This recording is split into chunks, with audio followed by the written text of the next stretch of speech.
Welcome to Hood War Stories. In this episode, I'll be discussing the life of Sandman Negus. Sadar Fasai was born on January 12, 1986, in Bulgaria. Although Sandman is from Eritrea, the war between Ethiopia and Eritrea forced his family to migrate to different countries in Africa, leading to his birth in Bulgaria. Due to war and government corruption, the Fasai family could not obtain Sandman's birth certificate, and shortly after his mother gave birth, the family was forced to move to Sudan. In 1993, at the age of 7, the Fasai family moved to the United States in hope of a better future for their family. The family settled in Los Angeles to begin their new life. Sandman was enrolled in school and began second grade at Hyde Park Elementary. He grew up in the heart of the Rollin 60's dime block clique, Hyde Park and 10th Avenue to be exact. In the late 1990s, a young Sandman was already making contributions to the 60's clique that ruled his block. In one incident, Sandman nearly got Drew Down killed. One day, Drew Down was randomly parked in a red car on 10th Ave in Hyde Park. This was a couple houses away from where Sandman lived. On that particular afternoon, Sandman was patrolling the block on his bike, acting as a lookout for enemies or cops. Just the night before, Rollin 60 had been gunned down, and there was a visual at the corner. As Sandman spots Drew in the red car, he busts a U-turn on his bike, pulls up, and says, "What up, cuz?" Drew then threw up the 5, which prompted Sandman to speed off on his bike to the liquor store to alert more 60 members. A few minutes later, 2 carloads of 60 members pull up on Drew and box him in. 2 choppers raised over the roof and were pointed at him, while 2 other 60 members jumped out and swarmed Drew at his car door. Drew didn't even have his car keys to attempt to get away. Drew got Drew down literally, and had to explain himself and plead his case while staring down a barrel of a Tech 9. After a few minutes of deliberation, Drew was given a pass after nearly begging for his life, but he was still stuck because he didn't have his car keys. After the 2 cars drove away, Drew ran up in a 3-story building on 10th Ave with fear in his eyes. A homegirl let him in, made sure the coast was clear, and helped him get out of there alive. In 1997, Sandman's eldest brother died from gangrene, and this tragedy took a heavy toll on young Sandman. His brother was always someone he looked up to and admired. From that day on, Sandman began rapping and writing. A piece of Sandman had died, and Sandman Negus was born. At the start, he was influenced by rappers such as Tupac and Nas.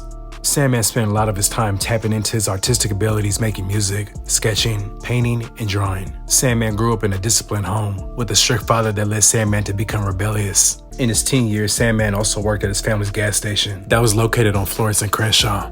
In 2005, he was recruited by Yahoo and Pepsi as a West Coast representative in a segment called Mike Pass. During this time, Sandman was being managed by Big U. He was actually one of the first artists Big U started working with and had on his unique music entertainment label. Sandman the Goose, coming at you. Got next. No, he got now. Watch it. Here we come. This was before Big U started fully focusing on Nipsey. Sandman knew Nipsey from a young age as a result of Nipsey's father and Sandman's parents being close. Sandman, what's up, though? What's on this shit? We just all go out to the neighborhood and take credit cards up. Yeah, like get shit cracked in. That's what it is. I know what it is, man. Me and Sandman, we bros on many levels. Cut from the turf, day one nigga. Cut from back home, same place I'm from, we got the same ethnicity. Oh yeah, tell us about that. Yeah, nah, you know, we descend from East Africa. That's where our family come from, our folks come from. You know, we out here in America. My pops came out here when he was 19, so I was born and raised out here. But I'm a first generation out of my family, out of the men that's grown up out here. So, you know, we had a different type of struggle. Yeah, same with my niggas. So, you know, we getting it though, man. Ain't nothing stopping us. Ain't no brick wall on these speed bumps, my nigga. That's the motto. We bounce over them. Yeah, 100. We don't want no distractions, no interferences out here. At the age of 19, after years of living the street life, Sandman spent months in jail for an alleged robbery for which he was later found not guilty.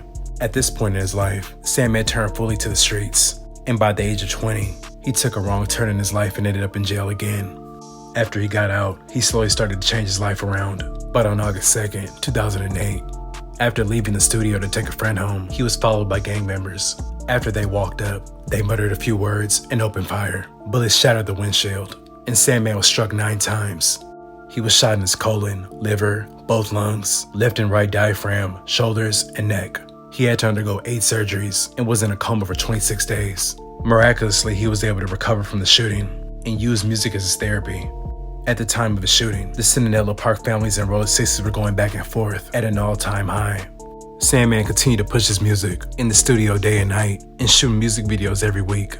His work ethic was amazing. On September 27, 2012, Sandman was fatally shot in the alley on the 4300 block of Crenshaw. The location is in very close proximity to Big U's unique studios.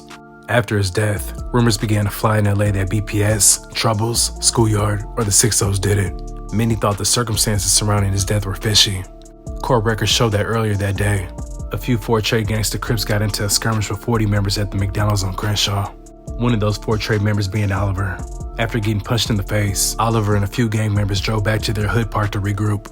About an hour later, the 4 Trade members returned near the McDonald's, in an alley, where Oliver allegedly fired a weapon over the roof of the vehicle, fatally striking Sandman. 6 days after Sandman was shot, Oliver sent a text saying, "Nah, Shanika just called me talking about I gotta leave LA, everybody know. She said she wanna meet with me and talk, but I'ma tell, just about the fight, not the shooting." A week after the shooting, Oliver changed his phone number. And 2 months after Sandman was killed, Oliver was detained. Oliver Goodrich was eventually found guilty of first-degree murder and sentenced to 50 years to life. The family of Sandman was not satisfied with the outcome and believed something deeper happened. Court records said there was no evidence that Sandman had anything to do with the fight at McDonald's, nor was he even present when Oliver got punched. The LA streets been talking, and it's widely believed that the 60’s allegedly had a hand in Sandman's murder. Many people also compare Sandman's story to Nipsey's, although it is believed at the time of Sandman's death, he and Nipsey were not on good terms, and it's been noticed how Nipsey or the 60’s don't honor Sandman's memory with frequency.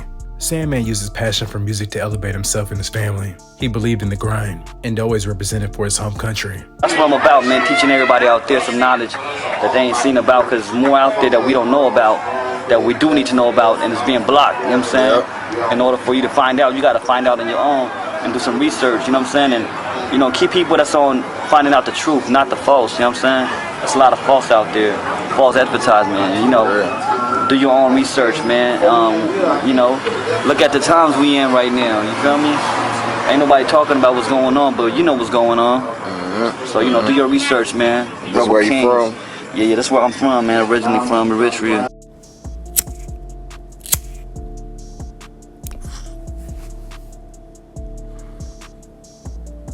I'd like to thank you guys for watching. Please like, comment, and subscribe.